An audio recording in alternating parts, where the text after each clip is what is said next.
Most rulers in history, they weren't great. Some were cruel, some were incompetent, and some were completely insane. And yet somehow, they kept their crowns, ruled empires, and shaped history. Today, we're looking at 3 rulers who should have been fired on day 1, but instead ran kingdoms like their own personal sitcom. Chapter 1. Caligula, Rome's wild emperor. Let's start with Rome, the empire that gave us aqueducts, roads, gladiator games, and Caligula. Caligula was emperor from 37 to 41 CE, and in those 4 years, he crammed in enough insanity to make Netflix jealous. At first, he was loved. He ended treason trials, gave bonuses to soldiers, and threw public games. But then, something snapped. He started spending money like a drunk lottery winner, built massive palaces, held bizarre parties, and executed people for fun. Oh, and the horse thing. Yeah, Caligula famously adored his horse, Incitatus. He gave the horse a marble stable, jewel-encrusted collars, and, according to ancient writers, planned to make it a senator. Imagine showing up to work, and your new boss is a horse. That was Roman politics. People feared him, but no one could remove him because, well, he controlled the military.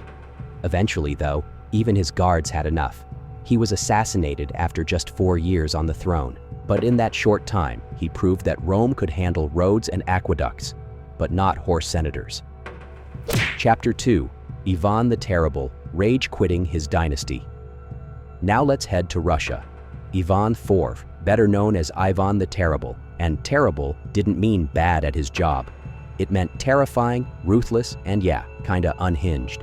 As Russia's first official czar, Ivan actually did some impressive stuff, expanded the empire, built St. Basil's Cathedral, centralized power, but he also had a habit of flipping from genius ruler to paranoid tyrant like a light switch. He created the Oprichnina, basically a secret police force that went around massacring anyone he thought was a threat. Entire towns wiped out, nobles executed, the works. And the most infamous moment? His rage spiral, where he struck his own son, the heir to the throne, in the head with a staff. His son died from the injury, meaning Ivan basically rage-quit his entire dynasty. Imagine being so angry you ruin the succession of your empire. That's Ivan the Terrible, part empire builder, part dynasty destroyer.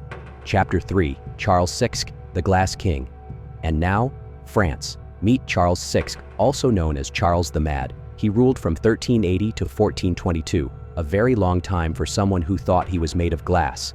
Yes, really, Charles had a psychological condition that convinced him he was fragile, like glass. He believed that if someone touched him too hard, he'd shatter into pieces. To protect himself, he sometimes wore reinforced clothing padded with rods, and he banned people from coming near him suddenly. Meanwhile, France was being torn apart by the 100 Years' War with England. The King of France should have been leading armies. Instead, he was wrapped in bubble wrap, convinced he was about to break. His madness caused nobles to fight for control, sparking civil wars and weakening France so badly that England took advantage. So yeah, while Charles thought he was glass, the actual kingdom was breaking apart instead. Chapter 4. Why they stayed in power. So how did these guys keep power? Simple. Medieval politics was less about, are you good at ruling, and more about, can anyone actually stop you?